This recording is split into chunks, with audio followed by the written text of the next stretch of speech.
Welcome to the topic, where we highlight Houston Community College, our students, our programs, and our reach into the community.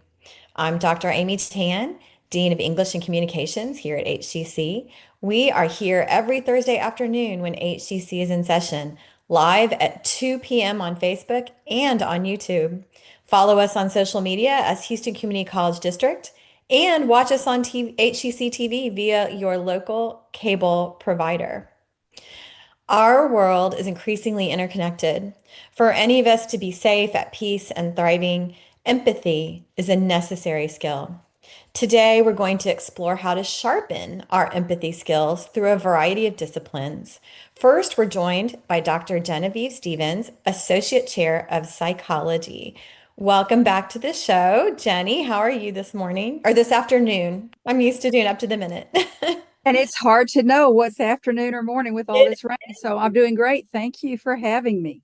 Yes, I'm so excited that you're able to talk to us today about empathy. To start, can you talk to us about what exactly is empathy and what are the signs of empathy? Thanks for asking. Okay, so empathy is not sympathy. And most of us are used to hearing the word sympathy through, have sympathy on this situation or this person. Well, we do that and we do that in a passive way. We send a card, sorry about this, sorry about that. Or, whatever may have happened with the person or the situation. Empathy is active. Empathy is where we gain a perspective of the other person, what it might be like to walk in that person's shoes. And we do it in several domains of our life. So, empathy, we want to think about as active. It's an active element rather than a passive element, gaining the perspective of the other. Yeah, that's really important, that distinction. And I think we can delve more into that. By thinking about how do how do we have sympathy versus how do we have empathy, and to get there, what are some types of empathy? Well, I'm telling you, there are several types, and I will say first of all, we have affective empathy, and that's what a lot of us are familiar with because it's what we feel inside, our emotions, and our emotions that we believe may be applicable to that person and her or his situation. And so we want to take some sort of action to help him or her. That's affective. We have physical empathy, which sounds kind of funny, but if you ever had that butterfly in your stomach, or you grit your teeth, or you kind of wince when you hear about something that may have happened with a person or just a situation, we feel it physically, and we find out probably that that person felt it physically, or some other people that found out about it did some sort of physical response. But we also have cognitive empathy, and that is where we start looking at the person and we think, we try to process cognitively what might be going on, and to try to understand what that person might be thinking, what their next step might be, what their actions might be, so that we can understand where he or she is. So we really have three types that are very important. And Three that, domains. yeah, and the cognitive, I was thinking of the physical one, I was thinking of jump scares, right? When you're watching a movie and you scream, right? Exactly. Woo. That's right. That's physical. Um, That's it's physical. Yeah. physical. Yeah. I never thought about it that way. But the cognitive empathy is really significant because that's where we are really putting ourselves in the place of that person and feeling, imagining what that person is feeling, and maybe even feeling it ourselves. So when we're doing that, and we're talking about how important empathy is, what are some of the benefits of having empathy? This is what's so important. And I'm so glad you've asked this. We have so much research on the importance of empathy. It promotes our own well being, it promotes longevity, it promotes physical, psychological, and really cognitive health, because we are out there doing, seeing, being involved. And so empathy, now I will say there's one downside. We don't want to have empathy fatigue, which many of us have heard of as compassion fatigue. They've renamed it empathy fatigue. And I know I have probably been guilty of that sometimes. And I have to say, I've got to go fill up with something else because I've had too much compassion. So we do have to watch out for that, having our boundaries and knowing, when where I can do something or where I cannot. But the benefits are untold because we engage in pro-social activities and pro-social interactions, which are so good for our health throughout our lifespan. Yes. And I'm, as I'm listening, I know there's people who are empaths, right? So they feel all that and they take it on, and it can actually be draining. Um, but the benefits of empathy, and even you might need to disconnect, but that's really what connects us to other people, right? Is Exactly. right, creating those strong connections and our caring about other people's situations. So what are some of the causes of empathy, and what factors might influence it? This is very interesting to me. Neuroscience is one of my areas, and we usually don't like to think about neuroscience. We usually don't want to think about this thing inside this head called the brain.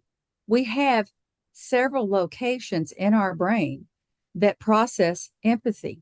Now, one of the main ones, there's several, but one of the main ones is actually in our frontal lobe. And why is that important? Our frontal lobe is all about executive functioning. It's our ability. Now, I have two dogs. They do not know about their degree plan. They're not going to go to college. They're interested in three things: when do I get to go outside, and when do I get to eat, and when you're going to give me a treat. That's it. We have the ability to plan our life the next year, or whatever, or when our next vacation is going to be, or whatever our next goal is. They don't have that. But in our frontal lobe, we have an area that really directs our empathic responses. We have a couple of other areas too. I won't go into all those because I know we don't have time, but it directs us in that way. Now, why we know too that when people have, for example, a traumatic brain injury, which can happen, or when they have had a stroke, or let's say Parkinson's is very well known for kind of impairing a person's ability to have empathy. Because one of the things often that in any of these conditions can occur is the lack of ability to have and understand facial expressions.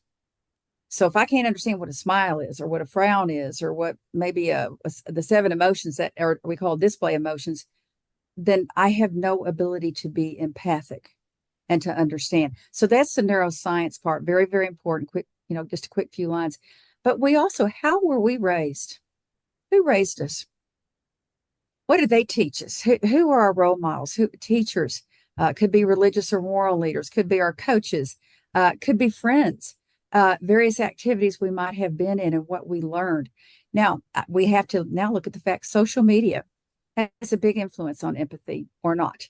And so these are really huge things. But I want to kind of go back to genetics Oh, because well, Jenny, I'm so oh, sorry. We have okay, to stop that's there. fine. But, Keep going. obviously Keep we going. need a 30-minute segment on this. And I just want to I'm thank okay. you so much for Yes. coming and setting up, because I think our next two segments are really Perfect. going to be more impactful because of everything that you just shared I with us hope about so. empathy and neuroscience. So Thank thank you you. so Thank much. you for having me. Absolutely. I'll see you again soon. You And sure will. And I'll and be quiet. Okay. no, no worries. And when we come back, we'll look at how reading literature can open the door to empathy.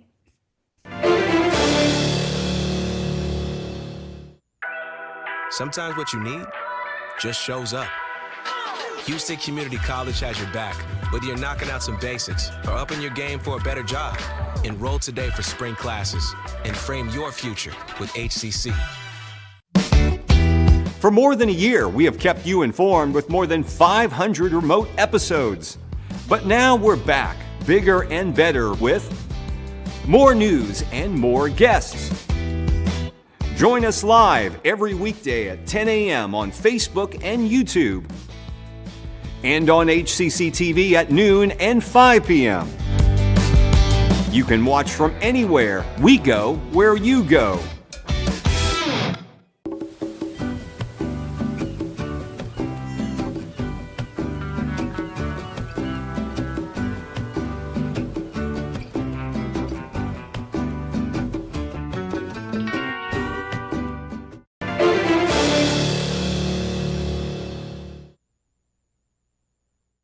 Welcome back to the topic. Today, we're exploring ways to sharpen your empathy skills. We're talking now with Dr. Melissa Miller Waters, Director of Accreditation, Evaluation, and Planning for Curriculum and Compliance. Good afternoon, Melissa. How are you? I'm doing great. Thank you so much for having me. And I want to interview Jenny. Yes, right. Such great information. I think the segments are going to really flow together well. And I know that you have a special interest in one of our favorite neuroscientists, the work of David Eagleman. So tell us just a little bit, how did you first discover him? Well, okay, so years ago, at the old Katy campus, there was a series called Pandora's Box. And they brought on David Eagleman to talk about his work. And he was a graduate of Rice, a graduate of the Baylor College of Medicine. He had just released a couple of books. He had released Some, which was his collection of short stories, and a book called Incognito, The Secret Lives of Brains. And so when he came to talk to us, he came to talk about synesthesia, which is when our senses get crossed. And so you might hear colors or smell numbers, things like that. And he also came to talk about his work to align the legal system with modern neuroscience. And what he meant was that humans think we have a lot of agency and free choice, but we don't. A lot of what we like and what we do is kind of programmed into our brain chemistry, and he believes that the legal system should reflect that fairly. So what he's done since is moved to California, set up a lab at Stanford, and he's doing a lot of fascinating work there about sensory substitution, brain plasticity, and his new work, Live Wired, about how the brain is this really dynamic system, which is constantly modifying its own circuitry.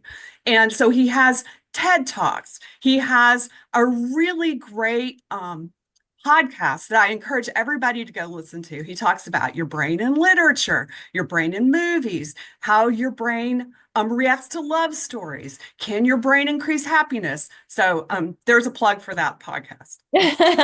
Well, that's all amazing and so much fun, so much in there. And so I know what we want to talk about is what does Eagleman suggest about empathy in particular? So he connects a lot back to how Genevieve was defining the term.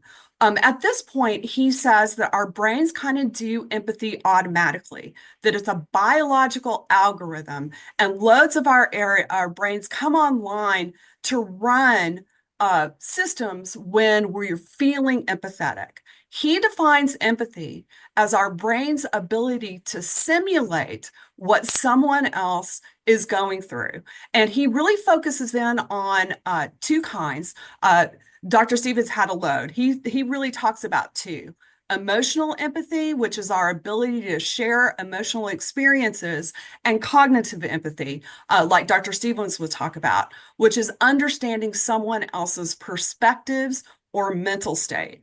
And for him, when he talks about the benefits of empathy, he's really talking about it beyond things like emotional intelligence. He says it's necessary. He thinks it's a survival tool, that it helps us connect and cooperate and live together in large groups and be good parents, that kind of thing. I mean, these are all really important things, right?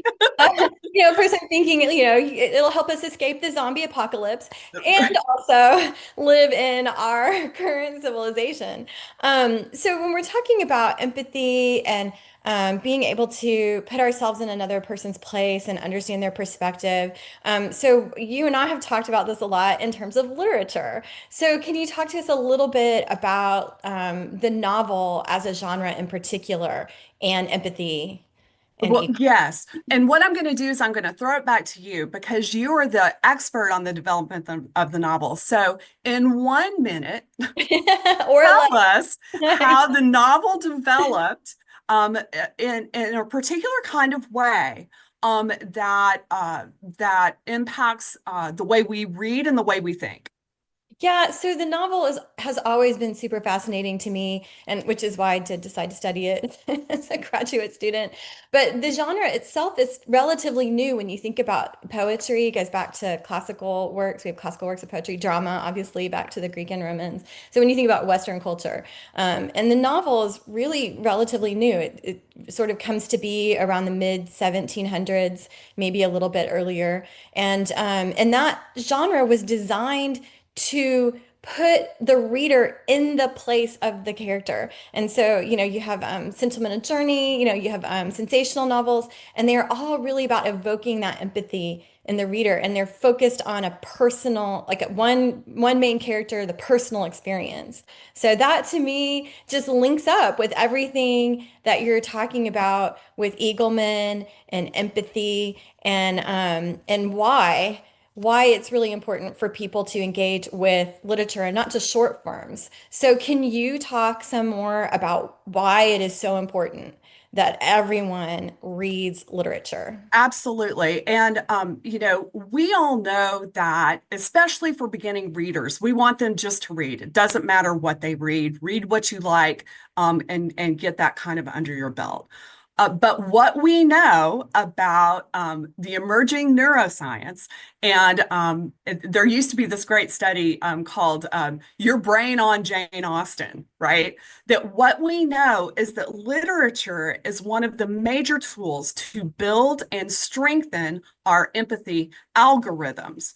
It expands them out. And it's not just any kind of literature, like read what you like. But know that literary fiction, good fiction, requires you to inhabit unfamiliar minds, unfamiliar worlds. It's a concentrated practice at simulating others' possible minds, experiences, emotions, perspectives. So it trains you to better imagine what it's like to be other people. And indeed, that is what our field of literature has done, right? That it starts out and there's this one kind of canon and we all read it. But over the past 60 and 70 years, what good literature, literary fiction has done is expand out to lots of other voices. So like Toni Morrison's Beloved, or Zora Neale Hurston's Their Eyes Were God, Watching God, or anything by James Baldwin, anything by Langston Hughes, Nella Lawson, Mary Shelley, Angela Carter, Kathy Acker, The Overstory, The Hours, all of them invite us in to try out other ways of seeing the world. And what he says, what neuroscience says, and what every English professor you've ever met will say to you is that you will be a better person and a better critical thinker if you take the time to engage with good, hard, long form literature. Yes, and I'm so sad that that has to be the end. But I do want to throw out one of our favorite quotes from Eagleman, which is reading a novel is going to the cognitive gym to become a stronger human. So, Dr. Melissa Miller Waters, thank you so much for joining me today to talk about this wonderful topic. Thank you so much for having me. When we return, we explore how history can help us understand both people who lived in other eras and those we interact with today.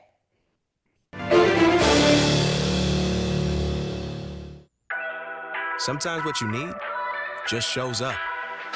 Houston Community College has your back, whether you're knocking out some basics or upping your game for a better job. Enroll today for spring classes and frame your future with HCC. When I was your age, I was just like you, fascinated by stars.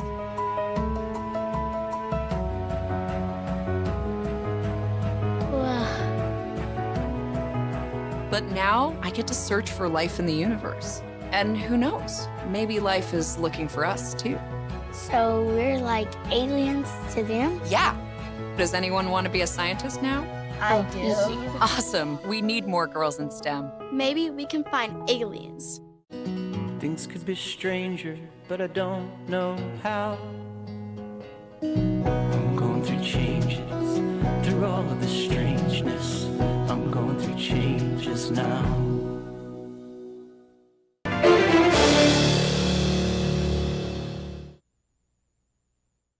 Welcome back to the topic. We're exploring empathy and ways to improve our ability to empathize. Dr. Nicholas Cox, chair of the History Department, is joining us. We were talking in the last segment about literature. For many people, historical novels are a way to get a sense of other times and places. Let's look more closely at that. Good afternoon, Nick. How are you doing? Hey, I'm great. I'm great. It's good to see you again. Thanks for inviting me to this show today. Yeah, no, this topic is so fascinating, and I'm just so excited to have all three of you speak about the same topic of empathy in literature. And I know one of the things that you like to do when you teach history is to use historical novels, sometimes historical nonfiction. But I know that you have mentioned some mid-century novelists like Dickens, Charles Dickens, Harriet Beecher Stowe, and how they have actually spurred reform through the novels as historical actors. So can you talk some about that? Sure. Yeah. I guess I'll make a little distinction between historical novels that what we mean by novels written about the past, but also just old novels, novels written in the historical past, right? And I don't know that it really matters for our discussion today, but both of those are incredibly useful to understanding the past. I particularly enjoy teaching primary sources, including novels, to students so they can get a sense of how people lived in those times and in that the way they thought about their world back in whatever time period we're talking about. But I did want to talk about novels and novelists as kind of historical actors for a little bit. And Dickens is one of those great examples. I mean, a lot of people know Dickens as the author of stories and novels like The Christmas Carol and Hard Times, Great Expectations. But he was a Reform journalist. He was a Reform Association member. He worked through novels like Little Dorrit to oppose debtors' prison, especially for children, which he experienced. The decades-long Chancery Estate Trust property disputes in Bleak House had an impact on changing English law in the 1870s when they began to reform the Chancery courts. And so I think the ability of a novelist or a novel to change history seems as sort of hard for some of our students to recognize today. But really, they just need to read more novels. And on the American side of things, I think another big obvious one is Harry Beecher Stowe. She was born to a Brooklyn anti-slavery preacher. He moved the family out to Ohio in the Lane Seminary and Oberlin University. She was surrounded by anti-slavery Protestant activists, and they were involved in the Underground Railroad. Her novel, Uncle Tom's Cabin, portrayed enslaved people running away to the north or being sold south down the river to New Orleans. And that spurred a lot of American opposition to the enforcement of the fugitive slave law and the capturing of runaway slaves.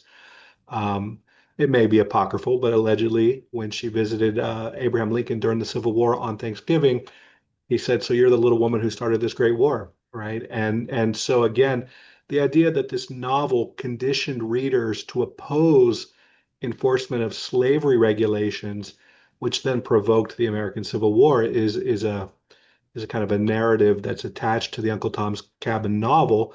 Certainly, the war came for lots of causes, but it's impossible to downplay how people felt about the capture of runaway slaves, and she had a big part of that. Yes, absolutely. And when you look at, again, the genre and the development of the novel in the early 1800 or like mid 1700s to early 1800s, it really is a political tool. And many female authors began writing so that they could have a public voice. It was literally the only voice that they could have. And of course, many of them had to publish anonymously because, they couldn't publish under their own names. So, Or under men's names like George Eliot. yes, George Eliot. Yes, one of the best. Absolutely. And so it's this wonderful political, social tool that helps us really, and really it's because we're connecting with the situation of even the fictional characters, and that spurs people to action. And so you also talk a little bit about how literature connects readers to other cultures and other nations. Yeah, yeah. I mean, I guess I would want people to know out there that the English and American novelists that wrote with a reform agenda kind of continued doing that into the 20th century. You see an Upton Sinclair's The Jungle, a book about labor, huge impact on the FDA, or Steinbeck's book Grapes of Wrath on Okie migrations. But somewhere about the mid 20th century, maybe during World War II and Cold War, novelists sort of take a real introspective turn, writing about themselves, their interiority, their sort of memoir and biographical type novels, and I really enjoy a lot of that. But a lot of the great opportunities to find and practice empathy and reading in the mid and late 20th century is exploring other parts of the world.